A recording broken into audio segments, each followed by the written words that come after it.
Hey guys, welcome to back. मैं जितेंद्र मीणा आज आपका फिर से स्वागत करता हूँ आज एक नई वीडियो के अंदर। गाइस, आज दिनांक है 11 और समय हो रहा है लगभग शाम का। अभी मैं 11 तारीख को ये रिकॉर्ड कर रहा हूँ, कल आपको मिल जाएगी। तो गाइस यार, क्लास स्टार्ट करने से पहले आप लोगों से कहना चाहूँगा कि ना संघर्ष ना मुश्किलें तो क्या खाक मजा है जीने में। ना संघर्ष ना मुश्किलें तो क्या खाक मजा है जीने में। आंधी तूफान भी थम जाते हैं जब लक्ष्य बना हो सीने में। कहना चाहूंगा, रख हौसला वो मंजर भी आएगा, प्यासे के पास चलकर समंदर भी आएगा। थक कर ना बैठ मंजिल के मुसाफिर, वो मंजिल भी मिलेगी और जीने का मजा भी आएगा। गाइशिया, वो मंजिल भी मिलेगी और जीने का मजा भी आएगा। इसलिए कहता हूँ, लगातार बस डटे रहना है और इस वीडियो को बस लगातार लाइक करते रहना है। छोटा सा कमेंट भाई को देना है, क्योंकि इतनी सारी जो मेहनत कर रहा हूँ बस सिर्फ आपके लिए।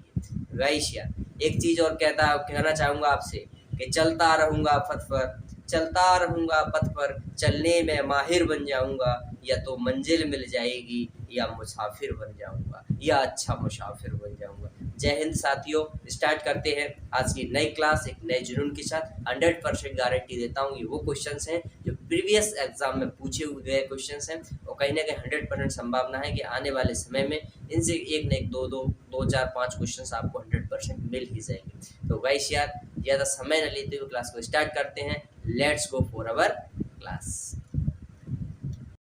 तो गाइस यार, आप देख सकते हैं आज तारीख है 11/9/2022। जीके के बीच में आपका बॉर्डर लगा हुआ है। सबसे पहले स्टार्ट करते हैं हम यहाँ से गामा किरण से।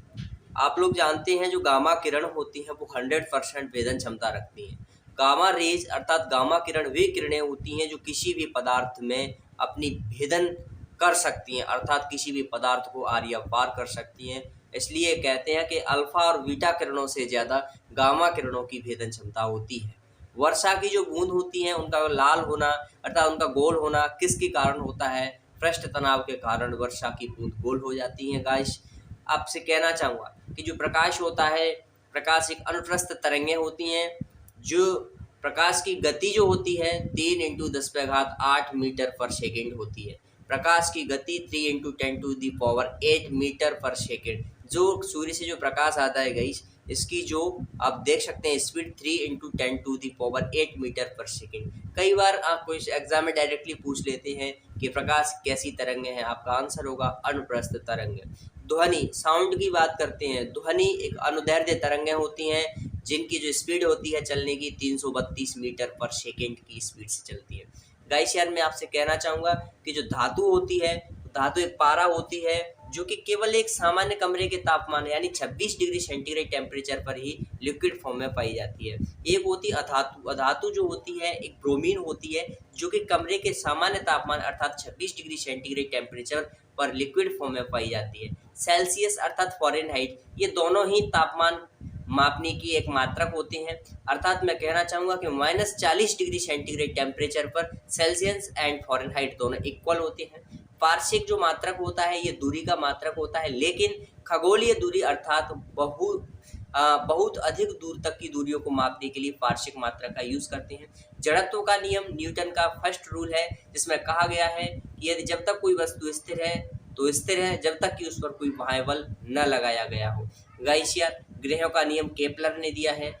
पलायन वेग, मान लो आप पृथ्वी से चंद्रमा पर जाना चाहते हैं तो आपकी स्पीड 11.2 किलोमीटर पर सेकेंड होना चाहिए, तभी आप पृथ्वी के वायुमंडल को पार करके चंद्रमा पर जा सकते हैं। आप लोगों को जानकारी होगी कि जो भी रॉकेट्स होते हैं चंद्रमा पर जाते हैं, मंगल ग्रह पर जाते हैं, उनका पलायन वेग 11.2 किलोमीटर पर सेकेंड होता है, अर्थात इससे ज़्यादा होता है। तभी वे पृथ्वी के गुरुत्वाकर्षण को भेद करके वायुमंडल में चले जाते हैं, अंतरिक्ष में चले जाते हैं। आर्द्रता को मापने की कई हाइग्रोमीटर होती है। आप लोग पूछेंगे यार आर्द्रता होती क्या है? गाइस यार, बताना चाहूँगा कि आर्द्रता जो होती है, जो वातावरण में जो नमी होती है, पानी जैसे मान लो वर्षा होने के बाद जब 2-4 दिन बाद थोड़ी सी नमी रहती है, अर्थात आप समझ लो कि जब भी शरीर पर पसीना आए, पसीना सूखे नहीं, उस सिचुएशन को आप आर्द्रता बोलोगे। कहोगे कि आज वातावरण में आर्द्रता है, उसको हाइग्रोमीटर के द्वारा मापते हैं। दूध की शुद्धता होती है, दूध में पानी मिला देते हैं, लेकिन अगर दूध में पानी की क्वांटिटी को पता करना है कि कितना पानी मिलाया गया है, उसको लैक्टोमीटर की सहायता से, फेदोमीटर जो होता है, फेदोमीटर से समुद्र की गहराई का पता लगाया जाता है। इसमें कुछ ऐसी किरणें निकलती हैं जो कि समुद्र में अंदर प्रवेश करती हैं और समुद्र की गहराई में स्थित किसी वस्तु से टकराकर पुनः वो वापस आती हैं और अपनी रीडिंग देती हैं गाइस। पायरोमीटर जो होता है उच्च तापमान वाली वस्तुओं का तापमान मापने के लिए, मान लो किसी 2000-3000 डिग्री सेंटीग्रेड टेम्परेचर है, उस टेम्परेचर को मापने के लिए पायरोमीटर का यूज़ किया जाता है।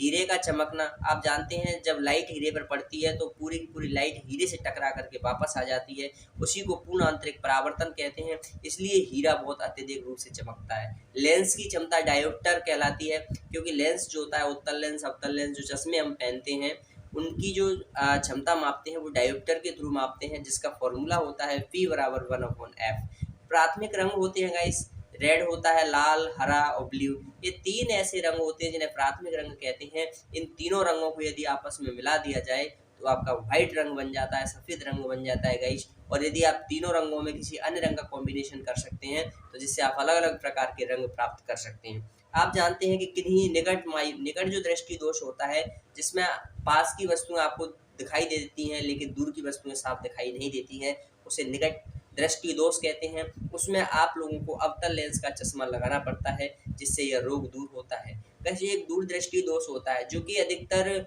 उम्र बढ़ने के साथ साथ यह रोग होता है, जो कि बुजुर्ग या वृद्ध व्यक्तियों में होता है।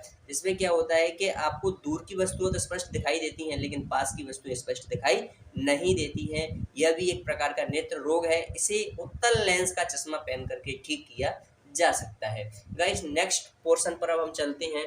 आप देख सकते हैं यहाँ पर लिखा हुआ है विद्युत मोटर। आप लोग जानते हैं कि हमारे कुएं हैं, बोरवेल है आदि में विद्युत इलेक्ट्रिक मोटर का यूज करते हैं, जिसमें क्या होता है कि हम विद्युत ऊर्जा देते हैं और विद्युत ऊर्जा से उसकी जो रॉड है वो फिरती है, यांत्रिक ऊर्जा बनाती है, जिससे पानी बाहर आता है। जनरेटर होता है, जनरेटर क्या करता है कि घूमता है, यांत्रिक ऊर्जा जनरेट करता है, जिससे वो विद्युत ऊर्जा में बदल जाती है। प्रोटॉन की जो खोज की थी, प्रोटॉन, न्यूट्रॉन, इलेक्ट्रॉन, ये क्या होते हैं, ये परमाणु यानी परमाणु जो पदार्थ की सबसे छोटी इकाई जो परमाणु कहलाती है उसके अंदर ये पाए जाते हैं, प्रोटॉन, न्यूट्रॉन और इलेक्ट्रॉन। तो प्रोटॉन की खोज गोल्डस्टीन ने की है, न्यूट्रॉन की खोज चैडविक ने की है और इलेक्ट्रॉन की खोज जे थॉमसन ने की है। सिरका जो होता है, सिरका जानते हैं आप लोग, उसमें सिट्रिक एसिड पाया जाता है। जो टमाटर होता है ये खट्टा खट्टा सा लगता है, किसके कारण लगता है, क्योंकि इसके अंदर ऑक्जेलिक एसिड पाया जाता है। चींटी कभी काट ले आप लोगों को, लाल चींटी अगर काट लेती है तो आपके शरीर पे ऊपर चकत्ता सा बन जाता है। उस चकत्ता का कारण क्या है, क्योंकि चींटी सेक्रेशन करती है फॉर्मिक एसिड का, फॉर्मिक अम्ल का सेक्रेशन करती है, जिससे वो रिएक्शन करके बॉडी में चकत्ता सा उत्पन्न कर देता है। वैसे आप लोग जानते हैं जो O3 होता है वो ओजोन परत को मापने की इकाई जो होती है डॉप्लर कहलाती है, और जो कि समताप मंडल में स्थित है गाइस। यूरिया जो हम लोग आजकल खेतों में यूज़ करते हैं, इसकी जो सबसे पहले इसको लैब में बनाया गया था वो ह्यूरन के द्वारा बनाया गया था, जो कि 1828 ईस्वी में सबसे पहली बार इसको बनाया गया था। फर्स्ट जब विश्व युद्ध हुआ था उसमें जो गैस हुई थी एक तरह से युद्ध के रूप में मस्टर्ड गैस का यूज़ किया गया था। एक लंपी रोग होता है जो कि मवेशियों में होता है, जिसमें दाने दाने से बढ़ जाते हैं, शरीर पर फोले पैदा हो जाते हैं। उसके लिए क्या है कि अभी एक वैक्सीन आई है जिस वैक्सीन को कहते हैं प्रोवैक वैक्सीन। तो गाइस यार मैं आपको बता दूं पीएच स्केल की खोज सोरेनसन के द्वारा की गई है, इस जो कि अम्लीय, उदासीन और क्षारीय प्रवृत्ति के होते हैं। 0 से 7 तक अम्लीय होते हैं, 7 उदासीन होता है और 7 से 14 तक आपके क्षारीय होते हैं। रेडियम की खोज मैडम क्यूरी ने की है। HCl और HNO3 का जो रेशियो होता है 3:1 होता है। आप 1 हॉर्स पावर जो मोटर आती है वो हॉर्स पावर में आती है, तो 1 हॉर्स पावर 746 वाट के बराबर होता है। आप लोग जानते हैं कि विद्युत जो फ्यूज होते हैं, जो विद्युत फ्यूज हम यूज़ करते हैं, जैसे जो आप लोग देख सकते हैं एक तरह से फीस वगैरह जो हम लगाते हैं मोटर में, तो शीशा और टिन के बने होते हैं। माइकोलॉजी जो होता है वो कवकों का अध्ययन कहलाता है, और ornithology of study of birds is called ornithology. Guys ये सारी क्लासेस में काफ़ी सारे इंपॉर्टेंट क्वेश्चंस हैं जो कि प्रीवियस एग्जाम में आए हुए क्वेश्चंस हैं। गाइस आई होप आपको ये वीडियो पसंद आया होगा। पसंद आए तो वीडियो को लाइक करना, शेयर करना, सब्सक्राइब करना ना भूलिए। मिलता हूँ नेक्स्ट वीडियो में, तब तक के लिए जय हिंद, जय भारत, वंदे मातरम।